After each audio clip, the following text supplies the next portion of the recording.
terkemuka, ngerti toh?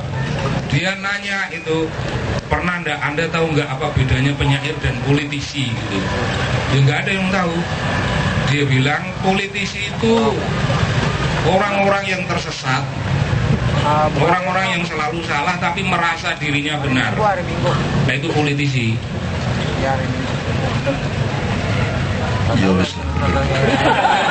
Saya kira benar itu, kurang lebih lah. Tapi kalau ada kawan kita yang politisi, kita anggap salah gitu ya. Ini supaya dia tetap jadi politisi gitu loh. Nah dia benar. Lalu kalau penyair apa? Penyair itu orang-orang yang tersesat di jalan yang benar gitu. Rasa penake dhewe to kuwi. Lah iki penyair iki seneng banget itu. Orang yang tersesat di jalan kebenaran.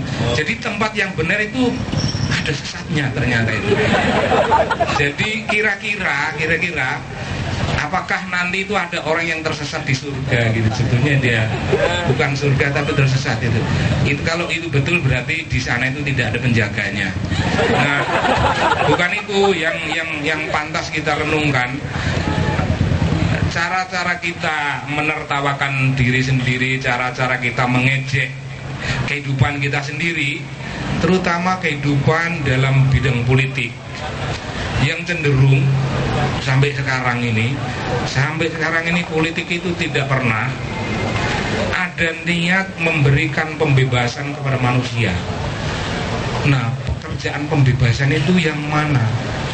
Pekerjaan pembebasan adalah pekerjaan yang sifatnya profetik. Profetik itu watak dan sikap kenabian. Para nabi itu semua saja, saya nggak hafal, pokoknya nabi gitu aja deh. Nabi itu semuanya dilahirkan di dalam suatu tatanan yang porak-poranda. Semua nabi. Dan nabi dicemplungkan di dalam tatanan porak-poranda seperti itu dan harus menghancurkan keporak-porandaan itu. Nah, apakah kita sekarang sedang mau menjadi nabi atau tidak? Kita kan berbicara tentang apa-apa yang makin berantakan, apa-apa yang makin asoy aja, itu artinya kok makin kacau balau gitu maksudnya. Adakah nabi-nabi, adakah watak profetik di antara para hadirin, di antara para pembicara, di antara semua pengasuh yang dari masa ke masa menyambung silaturahmi di antara kita melalui kenduri cinta ini? Apakah ditemukan suatu pikiran pembebasan? Saya tidak akan berbicara tentang teologi pembebasan, tapi sederhana saja supaya tidak terlampau akademik. Semua nabi datang membawa obor pembebasan itu. Nah, nanti Cak Nun saya kira akan pantas lebih elaborat, lebih jelas kalau akan menggambarkan pembebasan yang dilakukan Nabi Ibrahim dengan menghancurkan semua patung. Di sekitar kita banyak patung, saya tidak akan ngomong biar nanti Cak Nun lah. Itu saya beri patung-patung itu wilayah Cak Nun. Saya akan berbicara tentang persoalan yang lain lagi. Persoalan yang dari hari ke hari itu seolah-olah menjadi tugasnya politisi tapi sebetulnya tidak dikerjakan. Di Senayan sana itu pekerjaan utama para politisi bagaimana bisa mengumpulkan uang sebanyak-banyaknya, kalau bisa untuk partainya, kalau tidak bisa untuk dirinya sendiri, dan menjadi kaya secara sangat cepat. Perkara ada penelusuran dari aparat yang berwajib, itu soal lain. Nanti geng-geng politik akan mampu. Saudara-saudara, Anda semuanya membaca apa yang terjadi di Kejaksaan Agung, apa yang terjadi di berbagai tempat. Orang-orang yang konon katanya bersih, konon katanya baik, konon katanya teladan dalam penegakan hukum, tapi kenyataannya seperti itu. Dan orang masih bertanya-tanya, itu terungkapnya kasus demi kasus, itu adalah pameran ketololan sekaligus pameran keserakahan di tengah kehidupan rakyat yang sangat menderita. Barang yang dicuri oleh para penguasa itu, kalau mereka bukan pencuri, maka kenduri cinta tidak perlu ada. Kalau toh ada, tidak perlu seperti ini. Maka tidak perlu ada mahasiswa yang nunggak bayar kuliah, karena tidak harus bayar kuliah itu.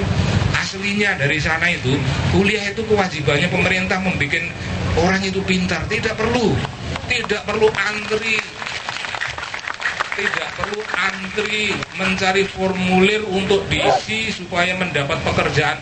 Tidak perlu, pemerintah itu akan nyari. Kamu belum kerja? Sudah Pak, belum Pak, saya tak kasih pekerjaan. Sudah Pak, sudah ada. Demi Tuhan saya sudah kerja. Belum, ini ada kerjaan bagus gitu loh. Kamu kere ya? Duit ini? Enggak Pak. Duit ini loh. Mestinya itu gitu itu aslinya. Duit banyak yang dicuri. Ada BLT. Itu duit juga. Oh, bantuan langsung telas. Langsung habis. Udah sedikit soalnya. Saya kira itu aja yang saya sampaikan, yaitu untuk pikiran Anda. Sebab pastor aja ngomongnya sedikit, bagaimana saya harus ngomong banyak. Terima kasih. Salam. Pendeta bukan pastor. Di Protestan tidak ada pastor, yang ada itu di Katolik gitu. Nah, ini pastor Katolik nanti yang akan.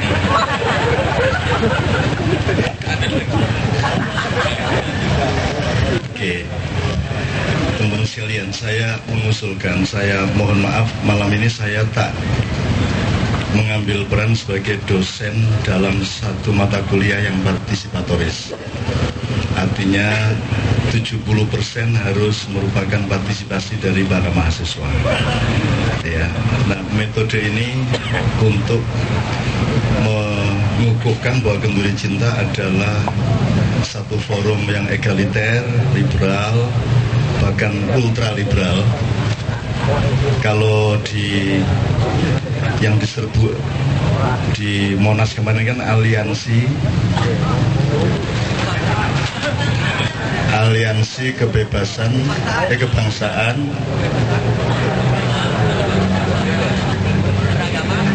dan kebebasan beragama. Kalau di sini ini aliansi kerukunan antar makhluk Tuhan. Jadi kalau skalanya yang kemarin sangat populer itu di koran dan televisi itu hanya antar warga negara. Kalau di KC ini iblis ikut, malaikat ikut, jin ikut, dalam arti yang sebenarnya.